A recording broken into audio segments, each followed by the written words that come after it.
ಮುಂದುವರೆದು ಧನುರ್ ರಾಶಿ. ಮಾರ್ಚ್ನಲ್ಲಿ ಕುಟುಂಬದವರಿಗೊಂದಿಗೆ ಏಳಿಗೆ, ಕೌಟುಂಬಿಕವಾಗಿರತಕ್ಕಂತಹ ಪ್ರಗತಿ, ವ್ಯಾಪಾರ ವ್ಯವಹಾರಗಳಲ್ಲೂ ಪ್ರಗತಿ, ಕುಟುಂಬಕ್ಕೆ ಸಂಬಂಧಪಟ್ಟಿರತಕ್ಕಂತಹ ವ್ಯಾವಹಾರಿಕವಾಗಿ ಅಭಿವೃದ್ಧಿ, ಒಂದು ಮನ್ನಣೆ, ಇದೆಲ್ಲವೂ ಕೂಡ ಮುಂದುವರಿಯುತ್ತದೆ. ಸಪ್ತಮ ಗುರುವಿನ ಯೋಗ, ಚತುರ್ಥ ಶನಿಯ ಯೋಗ, ಶುಭಸ್ಥ ಶನಿಯ ಯೋಗ ಆಲ್ರೆಡಿ ಇದೆ. ಈ ದ್ವಿತೀಯದಲ್ಲಿ ಇದ್ದಂತಹ ಉಚ್ಚ ಕುಜನು ಇನ್ನೊಂದಷ್ಟು ಏಳಿಗೆಯನ್ನು ಕೊಡ್ತಾ ತೃತೀಯಕ್ಕೆ ಹೋಗ್ತಾನೆ. ಸೊ ಈ ರೀತಿಯ ಒಂದಷ್ಟು ಒಳ್ಳೆಯ ಬೆಳವಣಿಗೆ, ಒಳ್ಳೆಯ ಒಂದು ಬದಲಾವಣೆ, ಪರಿವರ್ತನೆ, ಅಂದರೆ ಫಾರ್ ಬೆಟರ್ ಧನುರ್ ರಾಶಿಯವರಿಗೆ ಜೂನ್ ಮೊದಲನೇ ವಾರದವರೆಗೂ ಗುರುವಿನ ಅನುಕೂಲದಲ್ಲಿ ಏನು ಬೇಕೋ ಅದನ್ನು ಗಟ್ಟಿ ಮಾಡಿಕೊಳ್ಳಿ. ಆಮೇಲೆ ಒಂದು ವರ್ಷ ಗುರುಬಲ ಇರಲ್ಲ. ಪಂಚಮಕ್ಕೆ ಶನಿಯೂ ಹೋಗ್ತಾನೆ ಮುಂದಿನ ವರ್ಷ.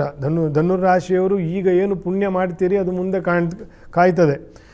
ಮಹಾದೇವನ ದರ್ಶನ, ರುದ್ರಾಭಿಷೇಕ, ನಮಃಶಿವಾಯ ಪಂಚಾಕ್ಷರ ಜಪ ತಪ್ಪದಂತೆ ಮಾಡಿ ಭಗವದ್ ಅನುಗ್ರಹವನ್ನು ನಿತ್ಯ ಸಂಪಾದನೆ ಮಾಡಿ.